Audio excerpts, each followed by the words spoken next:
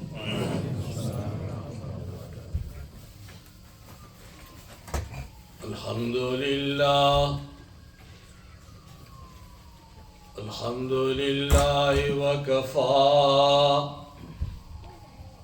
والصلاة والسلام على سيد الرسل وخاتم الأنبياء وعلى آله وصحبه نجوم الهدى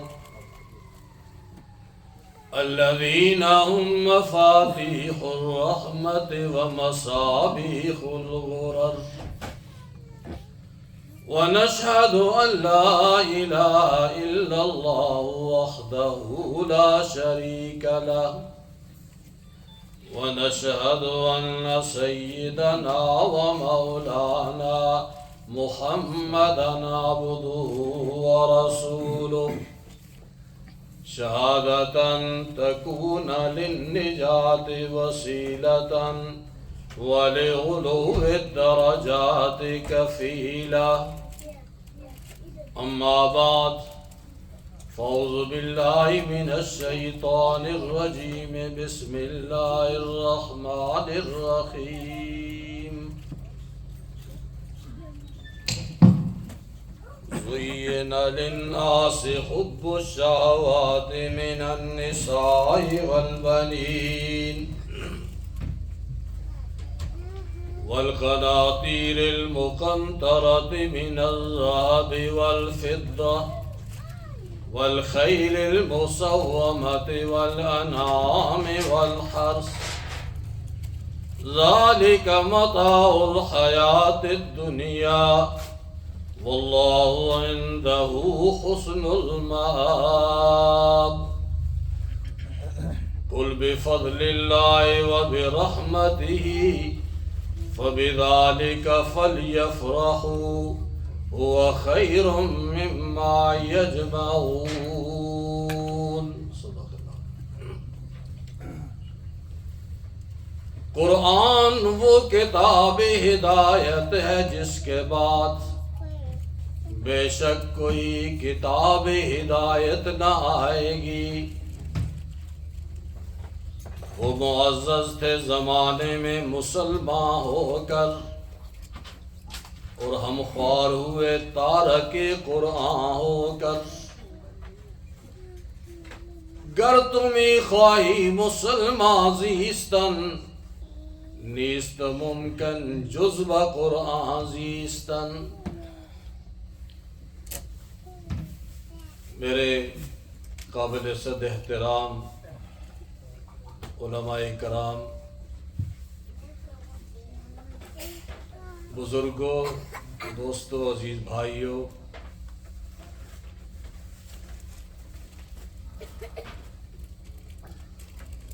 یہ میرا اعزاز ہے کہ آج میں اللہ کے اس مبارک گھر میں، اس مبارک مجلس میں اور مبارک گیدرنگ کے سامنے اپنی معروضات پیش کر رہا ہوں۔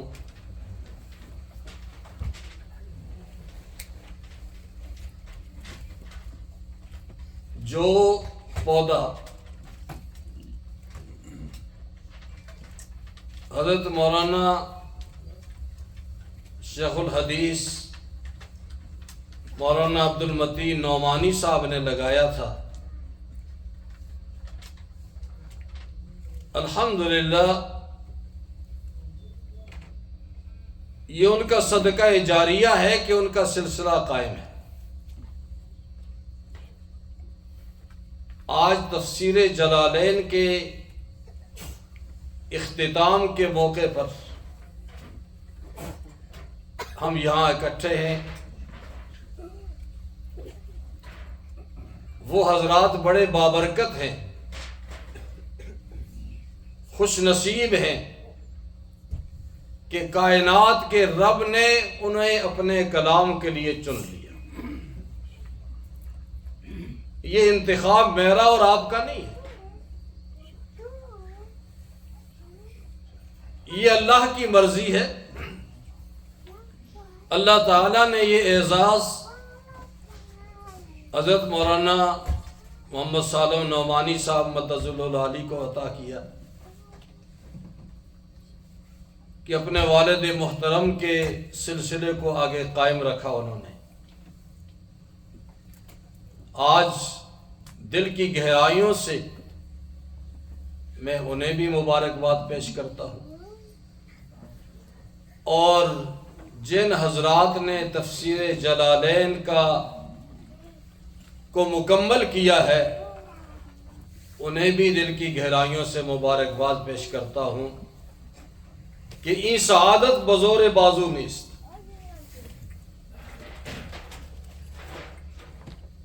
کائنات کے رب نے کسی کو پتھروں پہ لگا دیا، وہ پتھر تراش رہا ہے۔ کائنات کے رب نے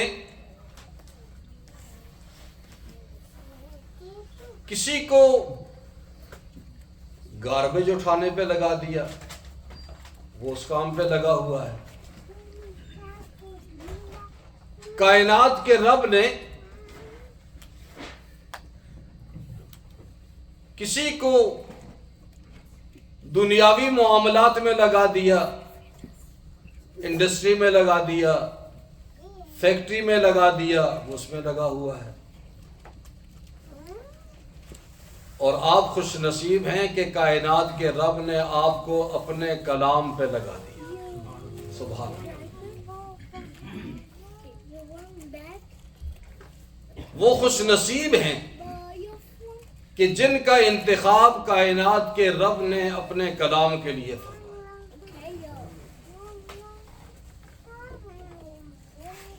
علماء فرماتے ہیں کہ یہ قرآن جو ہے نا، یہ آج نبی کی صورت میں ہمارے درمیان موجود ہے. سیدنا آدم علیہ السلام سے لے کر سیدنا عیسیٰ علیہ السلام تک جتنے بھی انبیاء اور رسول تشریف لائے،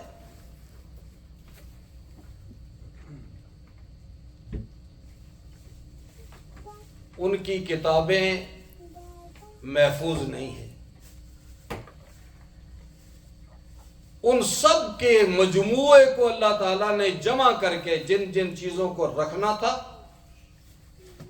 باقی رکھنا تھا، کائنات کے رب نے قرآن کریم میں جمع کر دیا.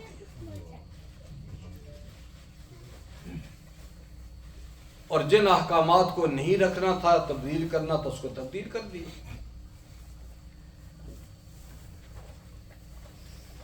تو قرآن کریم تمام شریعتوں کا مجموعہ ہے، تمام آسمانی کتابوں کا خلاصہ ہے.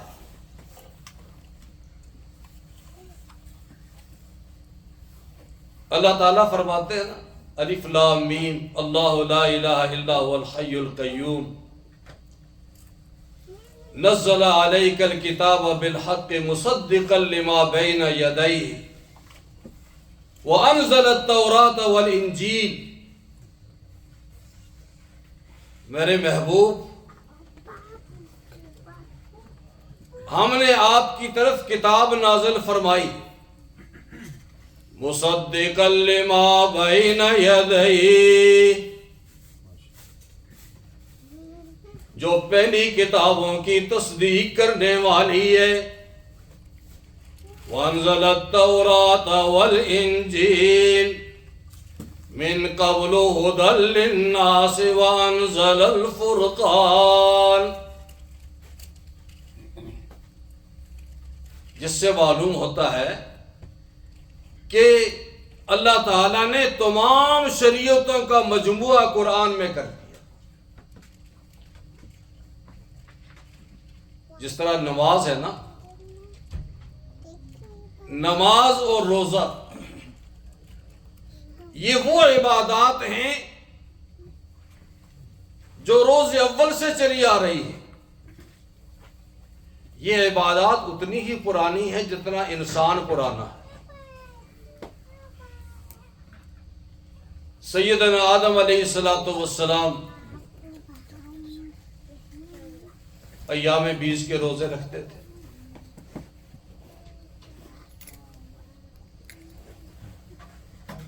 بعض انبیاء سارا سال روزہ رکھتے تھے.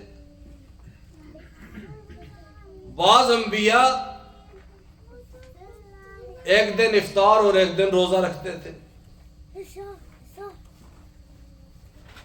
اور نماز یہ عبادت بھی تمام شریعتوں میں رہی ہے. یہ اسلام کوئی نیا نہیں ہے. تمام نبیوں کا مذہب اسلام تھا، اور تمام انبیاء اپنے آپ کو مسلمان کہلاتے تھے. وَسَمَّاكُمُ الْمُسْلِمُونَ. حضرت ابراہیم علیہ السلام جب اپنی فیملی کو مکہ مکرمہ کی ان اجاڑ وادیوں میں چھوڑ کر واپس جا رہے تھے تو دعا فرماتے ہیں، ربنا انی اسکنت من ذریتی بواد غیر ذی زرع کائنات کے رب، میں اپنے آل خانہ کو، میں اپنی بیوی اور بچے کو ایک ایسی وادی میں چھوڑ کے جا رہا ہوں، بے وادن غیر ذی زر، یہاں تو کچھ پیدا بھی نہیں ہوتا۔ ربنا لیقیم الصلاۃ، کائنات کے رب اس لیے چھوڑ کے جا رہا ہوں تاکہ یہ نماز قائم کرے عند بیتک المکرم، آپ کے گھر کے پاس۔ حضرت ابراہیم علیہ السلام کو بذریعہ وحی بتا دیا گیا تھا کہ یہ ہے وہ جگہ جہاں سیدنا آدم علیہ السلام نے اللہ کے گھر کی بنیاد رکھی تھی۔ ابھی تعمیر نہیں ہوا، لیکن فرماتے ہیں کہ آپ کے گھر کے پاس اپنی فیملی کو چھوڑ کے جا رہا ہوں۔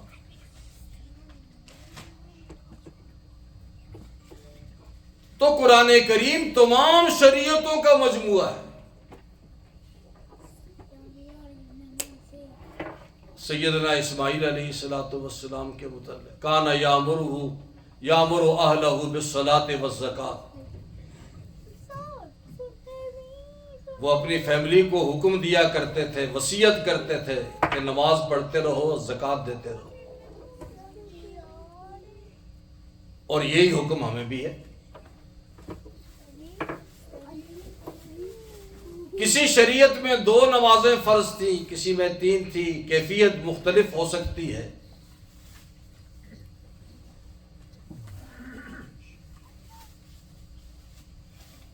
شروع میں جناب نبی کریم علیہ السلام پر جو نماز فرض تھی وہ تہجد کی نماز تھی۔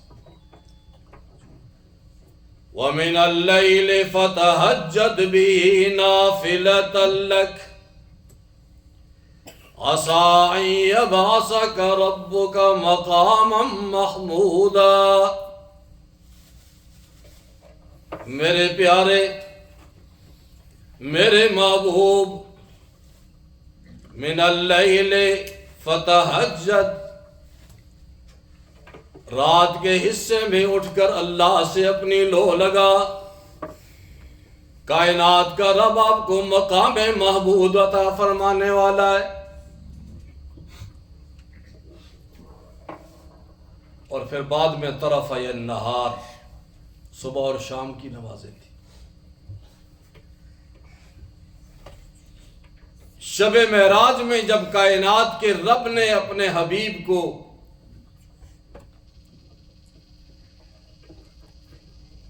نائٹ جرنی میں اپنے پاس بلایا تو خاص تحفہ کیا عطا فرمایا؟ یہ نماز جو ہے نا، واحد وہ عبادت ہے جو کائنات کے رب نے حضور صلی اللہ علیہ وسلم کو ڈائریکٹلی اس کا حکم عطا فرمایا۔ باقی تمام احکامات سیدنا جبریل امین کے ذریعے آئے، لیکن نماز اللہ تعالیٰ نے براہ راست اپنے حبیب کو تحفہ عطا فرمایا، اور فرمایا کہ میرے حبیب آپ کی امت پڑھے گی 5 ثواب 50 کا دوں۔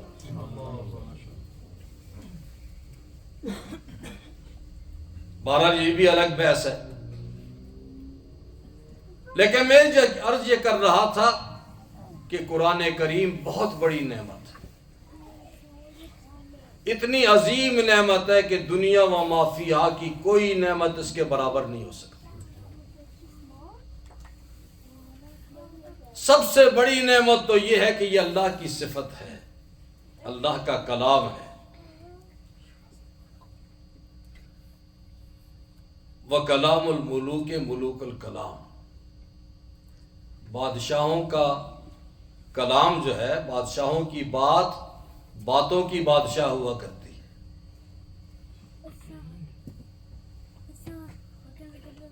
اللہ کا کلام ہے، اور اس کا اتنا بڑا درجہ ہے، اتنا بڑا درجہ ہے کہ جناب نبی کریم علیہ الصلوۃ والسلام نے فرمایا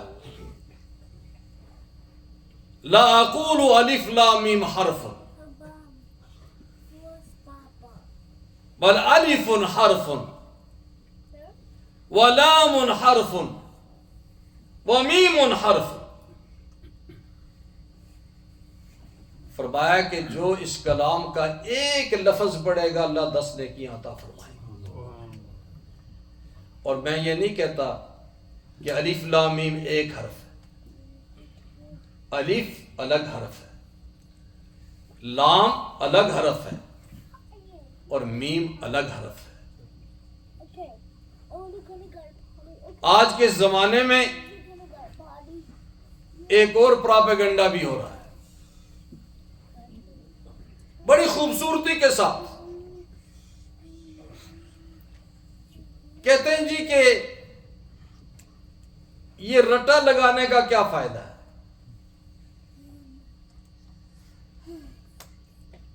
قرآن حفظ کر لیا لیکن معنی تو نہیں آتا اس کا، یا قرآن پڑھ رہے ہیں اس کا معنی نہیں آتا،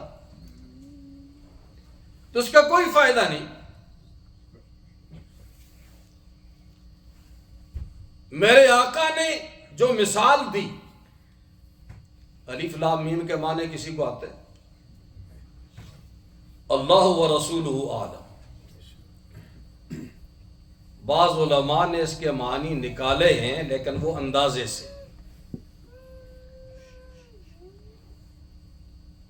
لیکن اس کے معنی کوئی نہیں جانتا. حروف مقطعات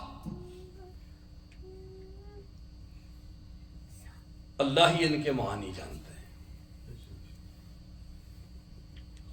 جناب نبی کریم علیہ الصلوۃ والسلام نے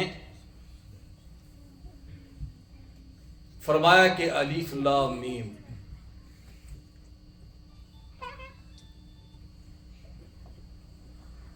الف حرف لام حرف ومیم حرف.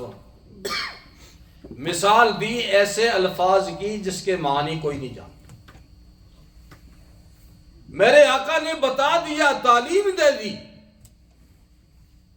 کہ قرآن کو بغیر سمجھے کوئی پڑھے گا تو اللہ تعالیٰ ایک حرف کے بدلے میں 10 نیکیاں عطا فرمائے گی، اور جو سمجھ کر پڑھے گا اللہ تعالیٰ اس کو کتنی نیکیاں عطا فرمائیں گے یہ اللہ ہی جانتے ہیں. یہ ڈیپینڈ کرتا ہے نیت پر. حضرت عبداللہ ابن مسعود رضی اللہ تعالیٰ عنہ فرماتے ہیں جب تم قرآن کی تلاوت کرو نا تو اس میں غور کیا کرو کہ اللہ تعالیٰ تم سے کیا کلام کرنا چاہتے ہیں. جس طرح علماء نے فرمایا کہ آج چونکہ نبی کریم علیہ الصلوۃ والسلام آخری نبی، قرآن آخری کتاب ہے، آج نبی تو ہمارے درمیان نہیں ہے لیکن قرآن ہمارے درمیان نبی کی نیابت کرتے ہوئے ہے. نبی کی صورت میں یہ قرآن ہمارے درمیان موجود ہے. اللہ یکلمنا بہا، اللہ تعالی ہم سے مخاطب ہیں اس قرآن کی وجہ سے. قرآن کے سبب سے اللہ تعالی ہم سے مخاطب ہے، ہم سے باتیں کرتے ہیں. یہ قرآن آپ سے باتیں کرتا ہے. اگر ذرا سا غور کر کے پڑھیں گے تو یہ ہم سے کچھ تقاضے کرتا ہے، باتیں کرتا ہے، اللہ کے احکامات بتاتا ہے، حلال و حرام بتاتا ہے، مشتبہات بتاتا ہے.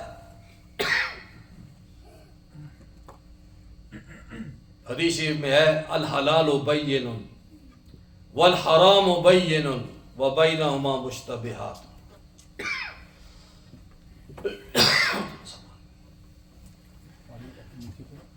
کہ حلال بھی واضح ہے،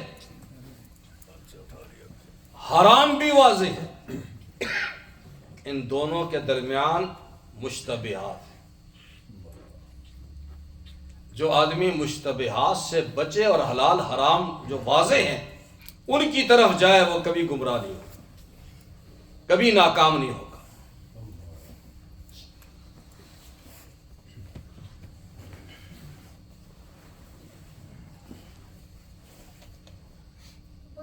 قرآن کہتا ہے فَأَمَّا الَّذِينَ فِي قُلُوبِهِمْ زَيْغٌ، جن کے دلوں میں بیماری ہے، شک بھی ایک بیماری ہے۔ جس آدمی کو شک ہونا شروع ہو جائے نا، اس کا گھر تباہ ہو جاتا ہے، چاہے وہ بیوی ہو یا شوہر ہو۔ جہاں شکوک آ جاتے ہیں وہ گھر نہیں بچتا۔ فَأَمَّا الَّذِينَ فِي قُلُوبِهِمْ زَيْغٌ فَيَتَّبِعُونَ مَا تَشَابَهَ مِنْهُ ابْتِغَاءَ الْفِتْنَةِ، جن لوگوں کے دل میں بیماریاں ہیں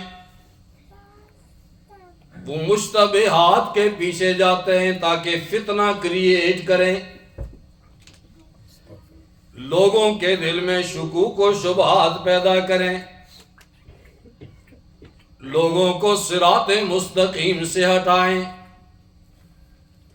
قرآن تو صراط مستقیم ہے، قرآن اللہ کا نور ہے، قرآن صراط مستقیم ہے۔ اور فرمایا کہ جو ایمان والے ہیں نا، وہ کہتے ہیں کل من عند ربنا، یہ جو کچھ بھی ہے ہمارے رب کی طرف سے، ان کا مکمل ایمان ہے، وہ شبہات پیدا نہیں کرتے، وہ بین کے پیچھے جاتے ہیں جو چیزیں بالکل واضح ہیں۔ اور معاً اس کے بعد فرمایا، اللہ تعالیٰ نے دعا کا طریقہ بھی بتا دیا کہ ربنا لا تزغ قلوبنا بعد اذ ہدیتنا وہب لنا من لدنک رحمہ انک انت الوہاب۔ او ہمارے رب، ہمارے پالنہار، ہم پہ کرم فرمانے والے، جی ہمارے رب، لا تزغ قلوبنا، ہمارے دلوں کو قائم رکھ، ان میں کجی پیدا نہ ہونے دے، اس لیے کہ یہ سارا آپ کے اختیار میں ہے، دل بھی آپ کے اختیار میں ہے۔ ہمیشہ دعا کرتے رہے، اور ہر نبی نے جب دعا کی تو ربنا ربنا ربنا، اللہ کی صفت ربوبیت کے ساتھ دعا فرمائی۔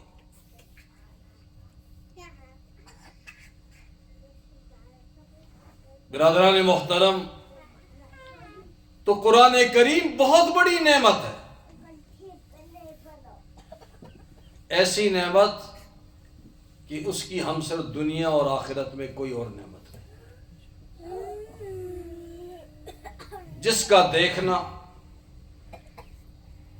محبت کے ساتھ، جس کا پڑھنا، جس کا پڑھانا باعث اجر و ثواب ہے۔ اگر کسی کو پڑھنا نہیں آتا، وہ محبت سے قرآن پہ نظر ڈالتا ہے کہ یہ میرے رب کا کلام ہے، اللہ تعالیٰ اسے بھی اجر عطا فرمائے۔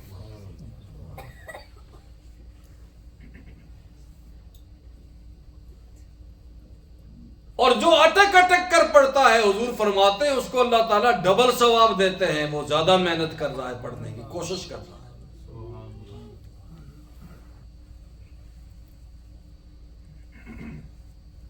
اس لیے کسی کو کچھ پتہ نہیں ہے کہ کون کس نیت سے اللہ کے کلام کو پڑھ رہا ہے، کس ادا سے پڑھ رہا ہے۔ قرآن ایسی نعمت ہے کہ ایک آدمی بالکل سادہ سا پڑھے گا نا، اس کی بھی اپنی کشش ہے، وہ کبھی ایسا نہیں لگتا کہ یار یہ کیا پڑھ رہا ہے۔ ہر آدمی جو قرآن کی تلاوت کرتا ہے اس کا الگ ہی لطف ہے، الگ ہی انداز ہوتا ہے، الگ ہی مٹھاس ہے اس کی۔ قرآن کریم کا پڑھانا اور اس کا پڑھنا، حضور فرماتے ہیں خیرکم من تعلم القرآن وعلم، تم میں سے بہتر وہ شخص ہے، وہ بہترین شخص ہے جو قرآن پڑھتا ہے یا قرآن پڑھاتا ہے۔ کائنات کے رب جس کو بہترین کہیں وہ حقیقت میں بہترین۔ نبی کریم صلی اللہ علیہ وسلم نے فرمایا کہ ان اللہ و ملائکتہ و اہل السماوات و اہل الارض حتی النملة فی جحرها وحتی الحوت فی البحر لَيُصَلُّونَ عَلَى مُعَلِّمِ النَّاسِ بِالْخَيْرِ۔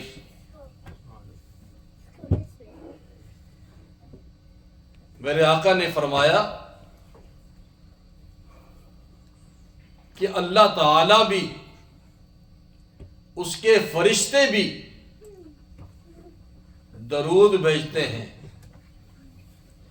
اللہ درود بھیجتے ہیں، یعنی اللہ رحمت نازل فرماتے ہیں، اللہ کے فرشتے صلات بھیجتے ہیں، یعنی دعائے رحمت کرتے ہیں، کیونکہ رحمت بھیجنے والی ذات تو وہی ہے، کوئی اور رحمت نہیں بھیج سکتا۔ اللہ رحمت کا نزول فرماتے ہیں اور فرشتے وَأَهْلُ السَّمَاوَاتِ وَأَهْلُ الْأَرْضِ، آسمانوں میں رہنے والے فرشتے بھی دعائیں کرتے ہیں، زمین والی ہر چیز ان کے حق میں دعائیں کرتی ہے، یہ چرند و پرند بھی دعائیں کرتے ہیں، جانور بھی دعائیں کرتے ہیں، پتھر بھی دعائیں کرتے ہیں، درخت بھی دعائیں کرتے ہیں،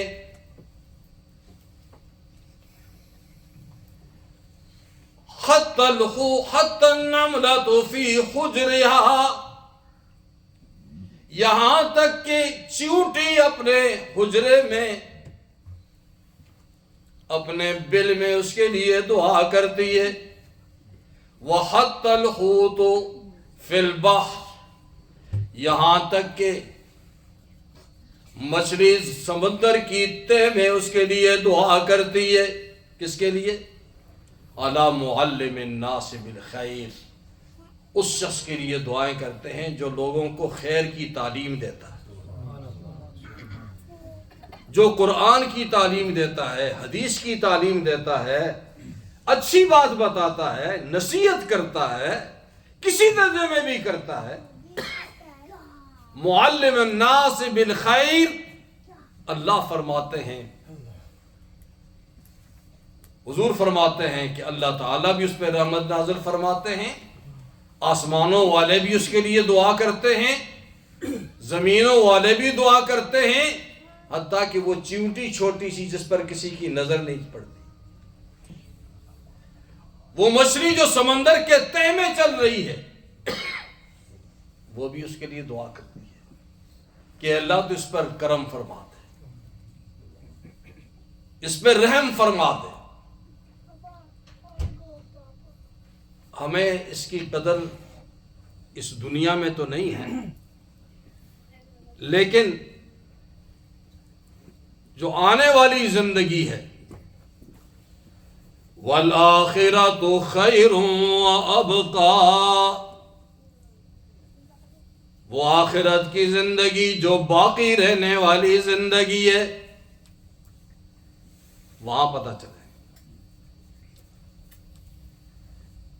انسان پر جو ہے نا، انسان 3 عالموں سے گزرتا ہے۔ ایک وہ عالم ہے جو انسان نے ماں کے پیٹ میں گزارا ہے۔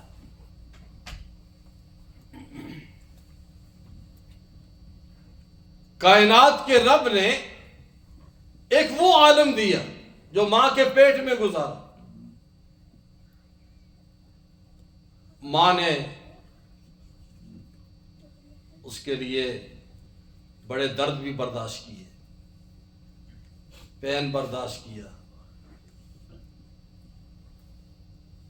وہ درد جو ہے نا کوئی مرد برداشت نہیں کر سکتا۔ یہ اللہ تعالیٰ نے ماں کو ہی حوصلہ دیا کہ وہ پیار اور محبت سے وہ سارے درد برداشت کرتی ہے، خوش بھی ہوتی ہے، دعائیں بھی کرتی ہے اس کی کہ اللہ تعالیٰ صحت اور عافیت کے ساتھ مجھے نیک بچہ عطا فرما۔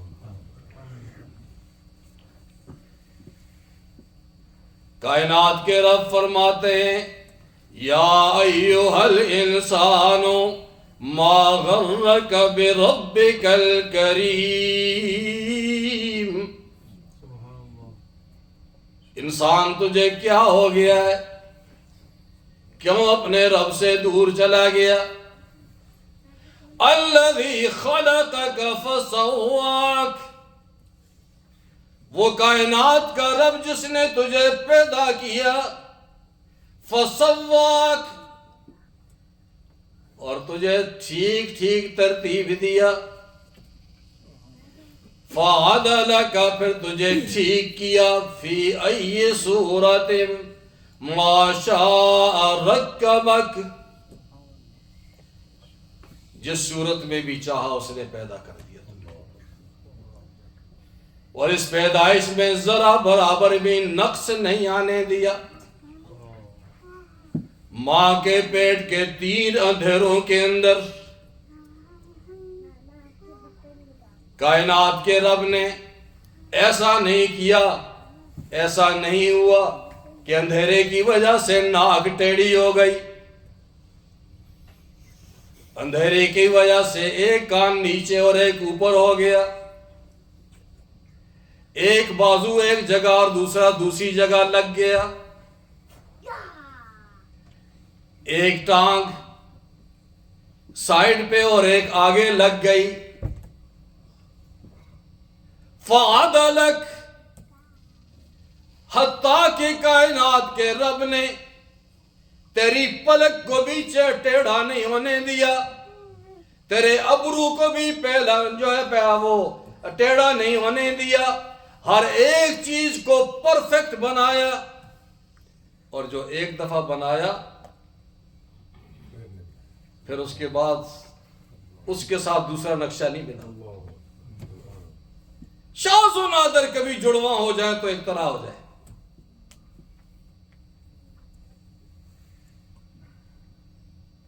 بھائی ہیں، ایک ہی ماں سے کے پیٹ سے پیدا ہوئے ہیں، بہنیں ہیں، ایک ہی ماں کی پیٹ سے پیدا ہوئی ہیں،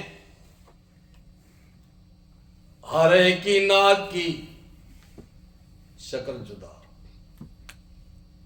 خوبصورتی ہے ساری خوبصورت، لیکن ہر ایک کی ناک جدا، چہرہ جدا، آنکھیں جدا، سوچنے اور فکر کرنے کی کیفیت جدا،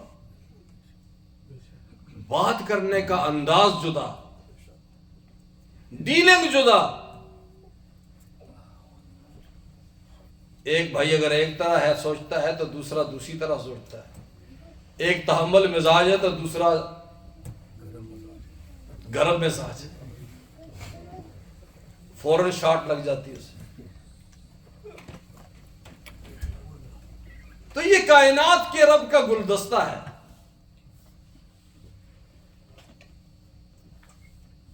کائنات کے رب نے انسان کو پیدا فرمایا اور پھر انسان کو یوں نہیں چھوڑا، اس کی ہدایت کا سامان کیا، اور وہ سامان کیا ہے آج؟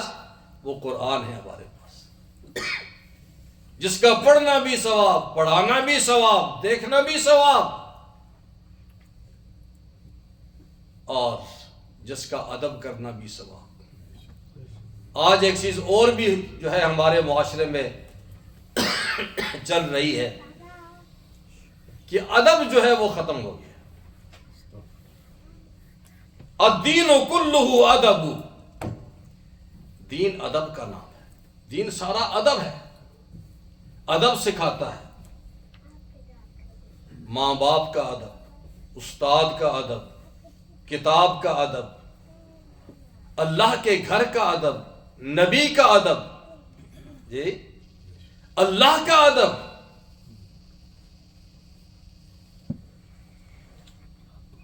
یا ایھا الذین آمنوا لا ترفعوا اصواتکم فوق صوت النبی، ایمان والو اپنی آواز کو نبی کی آواز سے اونچا نہ کرنا۔ ان تحبط اعمالکم وانتم لا تشعرون، ایسا نہ ہو اس بے ادبی کی وجہ سے تمہارے سارے اعمال ضائع ہو جائیں اور تمہیں پتہ بھی نہ چلے۔ تو ادب جو ہے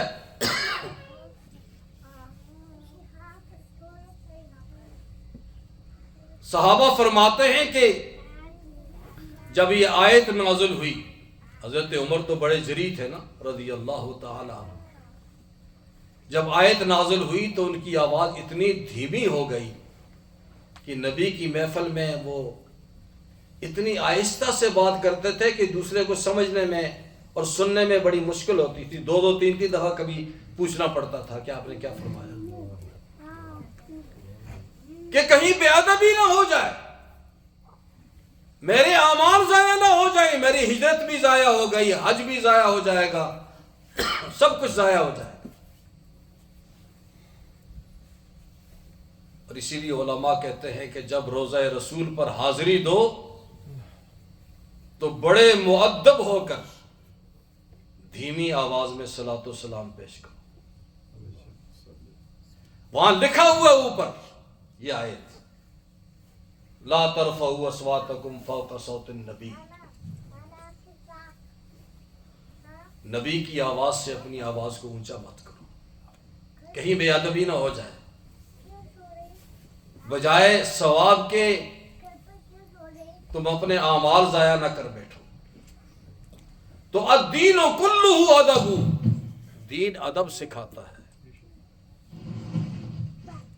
جب تک کہ کتاب کا ادب نہیں ہوگا آپ کتاب سے فائدہ نہیں اٹھا سکتے۔ ایک ہے علم،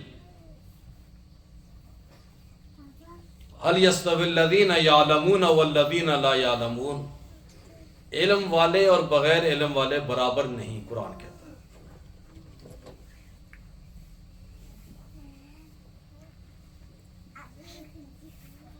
فَاسْأَلُوا أَهْلَ الذِّكْرِ إِن كُنتُمْ لَا تَعْلَمُونَ، تمہیں پتہ نہیں تو اہل ذکر سے پوچھو،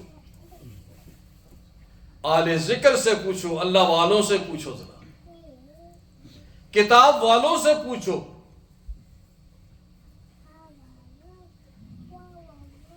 تو علم جو ہے یہ بہت بڑی نعمت ہے، علم جو ہے یہ بہت بڑی نعمت ہے۔ حضرت آدم علیہ السلام کو اللہ تعالی نے فرشتوں سے جو سجدہ کرایا تو کیوں؟ جب حضرت آدم علیہ السلام کا علمی تفوق فرشتوں پر ظاہر ہو گیا تو اللہ تعالیٰ نے فرمایا کہ میرے فرشتوں اسجدوا لآدم فسجدوا الا ابلیس، اللہ نے حکم دیا کہ علم حضرت آدم علیہ السلام کا علمی تفوق تم سے زیادہ ہو چکا ہے، ان کا علم زیادہ ہے، لہذا اس کے احترام میں سجدہ کرو آدم۔ تو حضرت آدم علیہ السلام کو جو سجدہ کرایا وہ بھی علم کی وجہ سے، آج بھی معاشرے میں اسی شخص کی قدر و منزلت ہے جس کے پاس علم ہے، چاہے وہ کسی درجے کا علم بھی ہو۔ دنیاوی علم ہے تو اس کی قدر ہے، دینی علم ہے تو اس کی قدر ہے۔ لِكُلِّ فَنٍ رِجَالٌ، ہر میدان کے الگ لوگ ہوا کرتے ہیں۔ اللہ تعالیٰ کا یہ تقسیم کار ہے۔ اگر میں چاہوں نا کہ میں میڈیکل کی باتیں آپ کو سمجھاؤں تو مجھے خود نہیں آتی، میں کیا سمجھاؤں گا؟ اگر کوئی میڈیکل والا میرے سامنے میڈیکل کی باتیں کرے گا میرے سر سے گزر جائیں گی، مجھے سمجھ نہیں آئے گی۔ کوئی سائنٹسٹ سائنس کی بات کرے گا تو میرے سر سے گزر جائے گی، لیکن اس فن کے لوگ اس کو جانتے ہیں۔ تو علم جو ہے یہ بہت بڑی نعمت ہے۔ اللہ بھی فرماتے ہیں هل يستوي الذين يعلمون والذين لا يعلمون، علم والے اور بغیر علم والے جو ہیں وہ برابر نہیں ہیں۔ تو میں مولانا صالح نعمانی صاحب کو بھی اور جن حضرات نے تفسیر جلالین کا اختتام کیا ہے ان کو بھی دل کی گہرائیوں سے مبارکباد دیتا ہوں کہ یہ مبارک کے مستحق ہیں کہ انہوں نے یہ علم حاصل کیا۔ اور حضرت مولانا عبد المتین نعمانی صاحب رحمہ اللہ، اللہ تعالیٰ ان کی قبر کو منور فرما دے، کروٹ کروٹ ان کے درجات کو اللہ تعالیٰ بلند فرما دے۔ انہوں نے جو سلسلہ شروع کیا اس کو قائم رکھا، آج ان کے شاگرد پاکستان میں بھی یہاں بھی جو علم کا چراغ روشن کیے ہوئے ہیں، جو دیا جلائے ہوئے ہیں، ان کا صدقہ جاریہ ان کو پہنچ رہا۔ حضور فرماتے ہیں اذا مات الانسان انقطع عملہ، جب انسان فوت ہو جاتا ہے اس کے تمام اعمال منقطع ہو جاتے ہیں۔ پہلے نماز پڑھتا تھا اب نماز نہیں پڑھ سکتا، روزہ رکھتا تھا روزہ نہیں رکھ سکتا، حج کر رہا تھا حج نہیں کر سکتا، قرآن کی تلاوت کر رہا تھا نہیں کر سکتا۔ سارے اعمال اس کے جو بھی خیر کا عمل کر رہا تھا، تعلیم دے رہا تھا تعلیم نہیں دے سکتا۔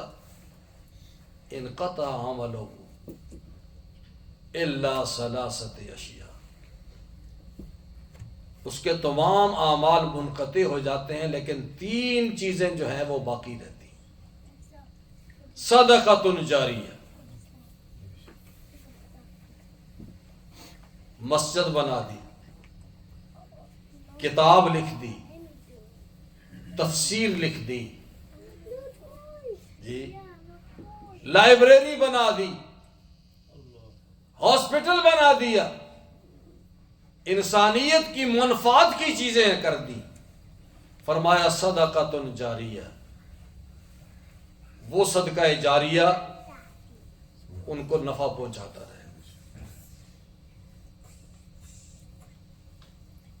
اس مرکز کی بنیاد انہوں نے رکھی، یہ ان کا صدقہ جاریہ ہے۔ اور جس ساتھی نے اپنا جتنا حصہ اس میں ڈالا ہے قیامت تک یہ ان کے لیے بھی صدقہ جاریہ ہے۔ اس لیے اللہ کے اندر کوئی کمی نہیں ہے نا، وہ تو بے حساب دیتا ہے، ہماری تصور سے بھی بڑھ کر دیتا ہے۔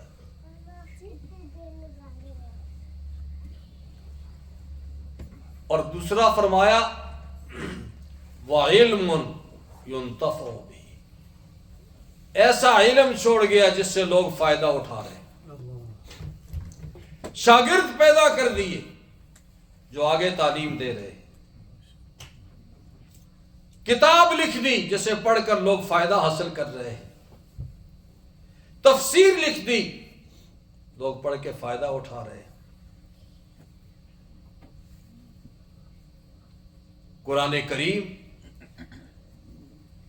کی ہزار ہاں نہیں بلکہ لاکھوں تفاسیر علماء نے لکھی. ایک تفسیر امام رازی رحمۃ اللہ علیہ نے بھی لکھی ہے. امام رازی رحمۃ اللہ علیہ نے تفسیر رازی لکھی. بدقسمتی سے آج قادیانیوں نے جو تفسیر لکھی اس کا نام تفسیر کبیر لکھ دیا. تو آپ جب انٹرنیٹ پہ جاتے ہیں تفسیر کبیر ڈالیں تو سب سے پہلے ان کی آتی ہے مرزا بشیر الدین کی.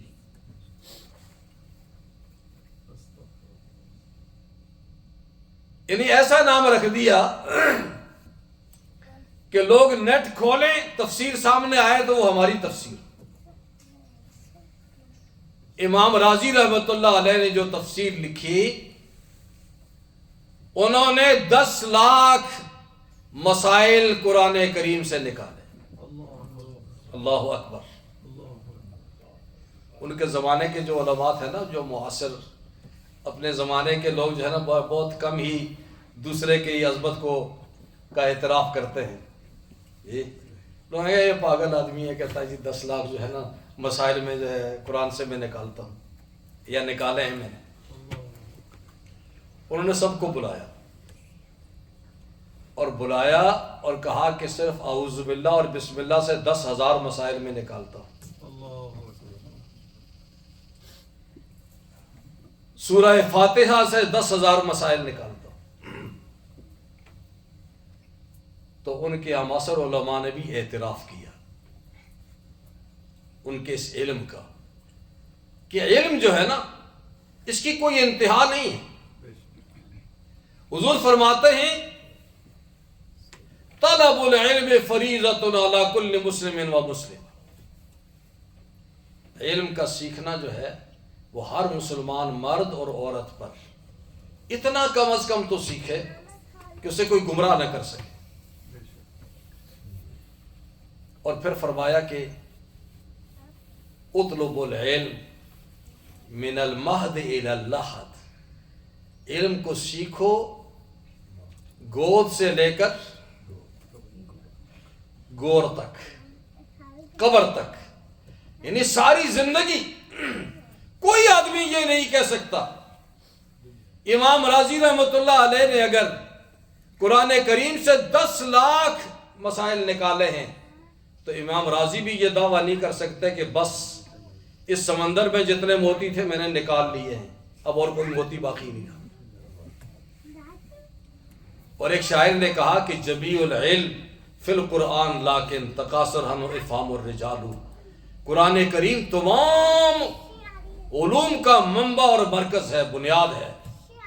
یہ الگ بات ہے کہ لوگ اس کو نہ سمجھیں. ہیرا پڑا ہوا ہے لیکن جس کو ہیرے کی پہچان نہ ہو اس کے لیے تو وہ پتھر ہی ہے. ہیرا تو جوہری کو پتا ہے کہ یہ ہیرا ہے اور اس کی کتنی قیمت ہے. باقی انسانوں کے لیے تو پتھر ہی ہے، اس کی کوئی قیمت نہیں ہے، کوئی قدر نہیں ہے. تو اس لیے قرآن کریم تمام علوم کا منبع ہے. اللہ تعالیٰ نے ہمیں اس امت میں پیدا فرمایا، یہ اس کا احسان ہے. کائنات کے رب نے ہمیں قرآن جیسی عظیم کتاب عطا فرمائی، یہ اس کا احسان ہے. کائنات کے رب نے ہمیں توفیق عطا فرمائی کہ ہم اس کتاب کا علم حاصل کریں، یہ اس کا احسان ہے، اس کا کرم ہے. ورنہ بغیر کرم کے کوئی کچھ نہیں کر سکتا. یہ اللہ کا انتخاب ہے. جیسے کہ میں نے عرض کیا تھا شروع میں کہ کسی کو اللہ نے پتھر پہ لگا دیا، وہ پتھر کو تراشتا ہے، اسی کو پوجتا ہے. کسی کو گاربیج اٹھانے پہ لگا دیا، کسی کام پہ لگا دیا، کسی کو کسی کام پہ لگا دیا. وہ بڑے خوش قسمت ہیں روئے زمین پر جو اللہ کے قرآن کی خدمت کر رہے ہیں، اس کی تعلیم حاصل کر رہے ہیں یا اس کی تعلیم دے رہے ہیں. حضور صلی اللہ علیہ وسلم فرماتے ہیں کہ اکرموا حملۃ القرآن جس کے پاس قرآن ہے اس کا اکرام کرو، اس کی عزت کرو، اس کو مقام عطا کرو۔ من اکرمہ فقد اکرمنی، جو اس کا اکرام کرے گا اس نے میرا اکرام کیا، کیونکہ یہ وحی تو مجھ پہ نازل ہوئی نا۔ ومن اکرمنی فقد اکرم اللہ، جس نے مجھے میری عزت فرمائی اس نے اللہ کی عزت کی، اور جس نے اللہ کی عزت کی تو اللہ تعالیٰ پھر ایسے آدمی کو یوں چھوڑ دے گا؟ اللہ تعالیٰ ضرور اس کو دنیا میں بھی کامیابی عطا فرمائے گا اور آخرت میں بھی کامیابی عطا فرمائے گا۔ اللہ تعالیٰ مجھے بھی آپ کو بھی توفیق عطا فرمائے کہ ہم قرآن کی جتنی خدمت کر سکیں، قرآن سیکھنے کے لیے، سکھانے کے لیے، سیکھنے والوں کی خدمت کے لیے، سکھانے والوں کی خدمت کے لیے اللہ تعالیٰ جتنی ہمیں توفیق عطا فرمائے، ہمیں وہ جو ہے اپنی استطاعت کے مطابق وہ سب اپنی توانائیاں اس پہ صرف کرنی چاہیے تاکہ رب راضی ہو جائے اللہ کی رضا کے لیے۔ اس لیے کہ مسلمان کا ہر عمل جو ہے انما الاعمال بالنیات، اعمال کا دار و مدار اس کے ریوارڈ کا جو ہے نا وہ نیت پر ہے۔ نیت کیا ہے؟ حضور فرماتے ہیں من احب للہ وابغض للہ، جس نے محبت کی تو اللہ کے لیے کی خالص، اگر کسی کو ہیٹ کیا، دشمنی کی تو اللہ کے لیے کی، وَأَعْطَى لِلَّهِ، دیا تو اللہ کی رضا کے لیے دیا، وَمَنَعَ لِلَّهِ، اور اگر روکا تو اللہ کی رضا کے لیے روکا کہ یہ جگہ جو ہے مناسب نہیں ہے خرچ کرنے کی، اس لیے یہاں نہیں خرچ کرنا۔ فَقَدْ اسْتَكْمَلَ الْإِيمَانِ، اس شخص نے اپنے ایمان کو مکمل کر لیا۔ اللہ تعالیٰ ہمارے ایمان کو مکمل فرمائے اور اللہ تعالیٰ ایمان کے ساتھ ہمیں اس دنیا سے لے جائے، اس لیے کہ ایمان بڑی نعمت ہے، ایمان سے بڑی نعمت کوئی نہیں ہے۔ ایمان بیس ہے تمام اعمال کے نتیجے کی۔ ایمان ہے نماز پڑھتے ہیں اجر مرتب ہوتا ہے، ایمان ہے زکوٰۃ دیتے ہیں اجر مرتب ہوتا ہے، ایمان ہے آپ رکوع کرتے ہیں اجر مرتب ہوتا ہے، سجدہ کرتے ہیں اجر مرتب ہوتا ہے، آپ کسی کو اچھا مشورہ دیتے ہیں اجر مرتب ہوتا ہے، کسی کو راستہ دکھاتے ہیں اجر مرتب ہوتا ہے، اور یہ اجر پھر منتج ہوتا ہے انسان کی کامیابی دنیاوی اور اخروی۔ اللہ تعالیٰ ہم سب کو توفیق عطا فرمائے۔ ربنا تقبل منا انک انت السمیع العلیم وتب علینا یا مولانا انک انت التواب الرحیم۔ السلام علیکم مائی ڈیئر برادر۔ حضرت نے ابھی بیان کیا، ساری باتیں انہوں نے کر دی کہ اللہ کی رضا کے لیے ہم نے خرچ کرنا ہے، اور پھر انہوں نے حضرت مولانا متین نعمانی رحمہ اللہ علیہ کا بھی ذکر کیا کہ انہوں نے یہ چھوٹا سا مسجد مدرسہ میں دے دیا، اور ان کا ایک سلسلہ ادھر چرچ میں سیمینری روڈ اور اپنا کوئکر لین کے کونے میں بھی ہم کر رہے ہیں۔ تو میرے بھائیو ظاہری بات ہے اس کے لیے خرچات ہیں، ظاہری بات ہے یہ بجلی چل رہی ہے، اس کا بل دینا ہے، گیس چل رہی ہے، پانی، مطلب اور اس کا جو تقریباً ابھی $40,000 remaining to be paid off. تو میں نہیں یہ کہہ رہا کہ ابھی آپ ہمیں چندہ دیں، میں یہ بات نہیں کر رہا، لیکن اپنے دل میں رکھیں اور اپنے جو مطلب دوست ہیں، احباب ہیں، جو بھائی پے کر سکتے ہیں آپ بھی، یہ نہیں کہ میں آپ کو کہہ رہا ہوں کہ نہ پے نہ کریں، اللہ کی رضا کی خاطر اگر $1 دینار یا $1 بھی دے دیا نا، اگر آپ کی جیب میں ہے تو یقین کریں جنت میں گھر ملے گا انشاءاللہ۔ لیکن وہ ابھی ادھر خرچ کرنے سے، یہ نہیں کہ جب چلے گئے تو پھر بعد میں جی جو میرے کروڑوں ڈالر رہ گئے ان کو اللہ کی رضا کی خاطر، وہ پھر وہ ملے گا ثواب ضرور جس طرح حضرت نے فرمایا، لیکن وہ والا نہیں۔ ابھی $1 کا گھر ملے گا جنت میں، پھر 10 کروڑ ڈالر خرچ کر کے بھی گھر نہیں ملے گا. تو ابھی اس ہماری چھوٹی سی مسجد کا مدرسے کا ماشاءاللہ سے تقریباً 40,000 اراؤنڈ 40,000 آئی کڈ سے رہ گیا. وہ ہم سب نے مل کے اس کو پے کرنا ہے. اس کے لیے ہم نے کریڈٹ کارڈ مشین بھی ادھر کونے میں لگائی ہوئی ہے. اگر کسی بھائی کے پاس کیش نہ ہو وہ مطلب چیک بھی دے سکتے ہیں, کریڈٹ کارڈ بھی یوز کر سکتے ہیں. اور ابھی just recently we pass the 31st of December, تو وہ ہم ان کو رسید بھی دے سکتے ہیں. وہ اگر if they want to deduct for the tax purposes, ہمارے پاس مطلب نان پروفٹ یہ آرگنائزیشن ہے ام القریٰ, ہم ان کو رسید بھی دے سکتے ہیں. وہ اپنا ٹیکس ڈیڈکٹ بھی اس سے کر سکتے ہیں وہ. تو بس میری یہی درخواست تھی کہ ہم یہ بھی چلا رہے ہیں, اور ادھر اپنا سیمینری روڈ پہ چرچ میں بھی ہم نماز پڑھتے ہیں جمعے کی. جو بھائی یہاں نہ آ سکے, یہاں 1:30 اور 2:15 پہ ہوتی ہے, وہاں 1:45 پہ ہوتی ہے. اور عموماً ہمارے مطلب حضرت مولانا سالم نعمانی صاحب وہاں پڑھاتے ہیں. پہلے یہاں پڑھاتے تھے, اب وہاں پھر ہمارے پاس چلے گئے. لیکن کیا کریں, ہم حضرت کے چاہنے والے ہیں ہر جگہ, اور حضرت کی وجہ سے کر کے اللہ ان کو غلی کے رحمت کرے, ان کے درجات بلند کرے. ان کی وجہ سے ہم یہاں سارے مل کے بیٹھے. اور مجھے پتہ ہے ہر ایک, میں نے بڑے عرصے سے میں بھی حضرت کا ایک ادنا سا چاہنے والا ہوں. میں دعویٰ نہیں کر سکتا, لیکن یہ کہ میں نے آپ سب کو دیکھا ہوا ہے ماشاءاللہ حضرت کی محفل میں. اور جب بھی ہم رمضان آتا ہے نا, یہ بھی مارچ میں آنے والا ہے, یقین کریں ہم سب بیٹھ کے روئیں گے, کیونکہ حضرت وہاں بیٹھا کرتے تھے. اور آخری جو ان کا بیان تھا نا 29 آف رمضان, وہ ہمارے بڑائی صاحب ادھر بیٹھے, انہوں نے کہا حضرت تھوڑا سا ہی بس کرنا. اس میں بھی حضرت نے اس دن تقریباً 2 گھنٹے بیان کر دیا تھا, اور ہمیں سمجھ بھی نہیں آئی کہ حضرت نے اتنا لمبا بیان. پھر کہتے ہیں کہ آپ سب تھک گئے ہیں. ہم نے کہا نہیں, کریں حضرت. تو پھر دیکھیں اللہ نے ان کو اپنے پاس بلایا تو کیسے, کہ کسی کو پتہ ہی نہیں چلا. تو ایسی زندگی مانگنی چاہیے اللہ سے, اور جائیں بھی تو اللہ کی رحمت کے ساتھ. تو میرے بھائیوں, میں آپ کا زیادہ ٹائم نہیں لینا چاہتا, لیکن یہ عرض کرنا چاہتا ہوں کہ ہماری مدد کریں. جتنی کتنی ڈونیشن آپ دے سکتے ہیں آپ بھی دیں, نہیں تو جو اپنے جاننے والے بھائی ہیں ان سے کہیں. ہمارا تقریباً 40,000 رہتا ہے, 1,000 کر کے بھی دے سکتے ہیں, 500 کر کے بھی دے سکتے ہیں, 5,000 10,000 بھی دے سکتے ہیں. لیکن کم از کم $100 تو ہم سب بھی دے سکتے ہیں نا, $1,000 تو ہم سب بھی دے سکتے ہیں. کریڈٹ کارڈ مشین پہ لگی ہوئی, کیش بھی, چیک بھی دے سکتے ہیں. تو اب حضرت دعا کریں گے. اس سے پہلے میں ایک بات اور کر دوں, آج ہمارا یہ جو ختم قرآن ہوا ہے, اس میں ہمارے ساتھ کافی سارے مطلب بھائیوں نے بہت ہی زیادہ مطلب ہیلپ کی ہے.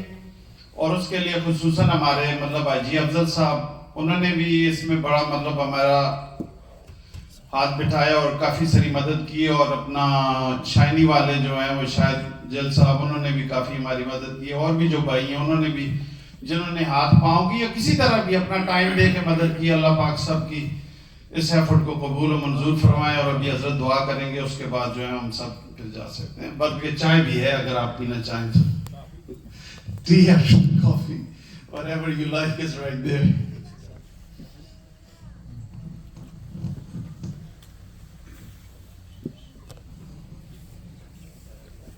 بھائی دعا فرمائیں. اللہ تعالیٰ حضرت مولانا عبدالمتین نعمانی رحمہ اللہ کی مغفرت فرمائے, ان کے درجات بلند فرمائے. اللہ تعالیٰ ان کی قبر کو منور فرما دے. الحمدللہ میں کہہ سکتا ہوں کہ وہ اس وقت جنت میں ہیں اور ان کی قبر منور ہے. جب انہیں کی تازہ تدفین تھی تو جب بھی ہم جاتے تھے ایک عجیب قسم کی خوشبو آتی تھی ان کی قبر سے. لیکن جب وہ خبر ذرا مشہور ہو گئی تو خوشبو غائب ہو گئی, یا ہمیں اب نہیں آتی. یہ جو نئے جانے والے ہو شاید ان کو آتی ہو, لیکن جب خبریں مشہور ہو جاتی ہیں اس قسم کی تو پھر اللہ تعالیٰ تھوڑا سا ان چیزوں کو دور کر دیتے ہیں. لیکن اللہ تعالیٰ کے کرم سے انشاءاللہ وہ اللہ کی رحمتوں میں ہیں. لیکن ہمارا کام ہے ان کے لیے دعا کرنا. تو حدیث شریف کا جو تیسرا جملہ تھا, ولد یدعو لہ, ولد صالح یدعو لہ, تیسرا جو ہے نا وہ چیز جو صدقہ جاریہ ہے, نیک اولاد جو کہ جانے کے بعد ماں باپ کے لیے دعا کرتی ہے. یہ وہ ہم سب کے والد تھے, روحانی والد بھی تھے, فزیکلی بھی تھے. ان کی تربیت جو ہے والد کی طرح انہوں نے تربیت کی. اللہ تعالیٰ انہیں کروٹ کروٹ ان کو جو ہے جنت نصیب فرمائے، جنت الفردوس میں اعلیٰ مقام عطا فرمائے۔ جو پودا انہوں نے لگایا ہے، جو مرکز بنایا، اللہ تعالیٰ اس میں اور برکتیں عطا فرمائے۔ اللہ تعالیٰ ہمیں توفیق عطا فرمائے کہ ہم اس کے خدمت کر سکیں۔ یہ خدمت اللہ کے گھر کی ہے، یہ کسی کی نہیں۔ یہ جو ہم دے رہے ہیں وہ اللہ کے لیے دے رہے ہیں، اور اللہ کے لیے ہی دینا جو ہے نا یہی نیت ہے۔ اگر کوئی اور نیت ہوگی تو شرک ہو جائے گی۔ دیں گے اللہ کی رضا کے لیے، اللہ کے گھر کے لیے۔ من بنا للہ مسجدا بنى اللہ بیتا لہ فی الجنہ۔ حضور نے فرمایا کہ جو دنیا میں مسجد بنائے گا اللہ کے لیے، اللہ کی رضا کے لیے، اللہ تعالیٰ اس کے لیے جنت میں محل بنائے گا۔ اللہ تعالیٰ جنت میں اس کے لیے محل بنائے گا۔ یہ میرے آقا کا ارشاد ہے، یہ اور کسی کا نہیں ہے۔ یہ ان کا ارشاد ہے کہ بعد از خدا بزرگ تو ہی قصہ مختصر۔ جو اللہ کے آخری نمائندے دنیا میں انسانیت کی طرف آئے تھے، یہ ان کا بیان ہے کہ من بنا للہ مسجدا بنى اللہ بیتا لہ فی الجنہ۔ پھر حضور نے یہ بھی فرمایا ان احب البلاد الی اللہ مساجدها۔ دنیا روئے زمین پر سب سے پسندیدہ مقامات جو اللہ کے ہاں ہیں وہ مساجد ہیں۔ جس جگہ پہ مسجد قائم ہو گئی، اللہ کے سامنے سجدے ہوتے ہیں، وہ سب سے پیاری جگہ ہے اللہ کے لیے۔ اور اس پیاری جگہ میں اللہ تعالیٰ نے ہمیں توفیق عطا فرمائی ہے۔ ہم بیٹھے ہیں جی، اور اس کے سامنے دعا فرماتے ہیں، دعا کر رہے ہیں کہ اے اللہ تو ہم پہ بھی کرم فرما، حضرت مولانا کی روح مقدس پہ بھی کرم فرما۔ اے اللہ تو ہماری بھی اصلاح فرما دے۔ اے اللہ ہمیں بھی ایمان کے ساتھ دنیا سے لے جا، ایمان کی نعمت کے ساتھ دنیا سے لے جا۔ ہم سے وہ کام کرا جس میں تیری رضا ہو، ان کاموں سے بچنے کی توفیق عطا فرما جس میں تیری ناراضگی ہو۔ ربنا لا تدع لنا ذنبا الا غفرتا ولا ہما الا فرجتا ولا دینا الا قضیتا ولا مریضا الا شفیتا ولا موتا الا رحمتا ولا كربا إلا نفست ولا حاجة من حوائج الدنيا والآخرة هي لك رضا إلا قضيتها برحمتك يا أرحم الراحمين يا أكرم الأكرمين. اللهم باعد بيننا وبين خطايانا كما باعدت بين المشرق والمغرب. اللهم نقنا من الخطايا كما ينقى الثوب الأبيض من الدنس. اللهم اغسل خطايا بالماء والثلج والبرد. اللهم يا فارج الهم وكاشف الغم. اللهم يا مجيب دعوة المضطرين رحمن الدنيا ورحيم الآخرة، نسألك أن ترحمنا بفضلك وكرمك وجودك يا رب العالمين، يا أول الأولين يا آخر الآخرين يا أجود الأجودين يا أكرم الأكرمين يا أرحم الراحمين. اللهم إنا نسألك علما نافعا ورزقا حلالا طيبا مباركا وعملا متقبلا يا رب العالمين. اللهم اغفر لنا ذنوبنا كلها أولها وآخرها، دقها وجلها، سرها وعلانيتها، ما علمنا منها وما لم نعلم. اللهم إنا نسألك من الخير كله عاجله وآجله ما علمنا منه وما لم نعلم، ونعوذ بك من الشر كله عاجله وآجله ما علمنا منه وما لم نعلم. اللهم إنا نسألك فعل الخيرات وترك المنكرات وحب المساكين، وأن تغفر لنا وترحمنا يا رب العالمين يا أكرم الأكرمين يا أرحم الراحمين. ربنا تقبل منا إنك أنت السميع العليم، وتب علينا يا مولانا إنك أنت التواب الرحيم.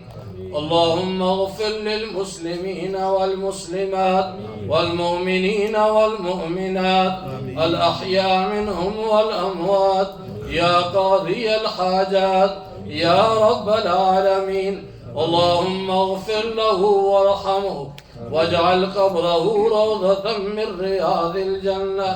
اللهم اغفر له وارحمه واجعل قبره روضة من رياض الجنة.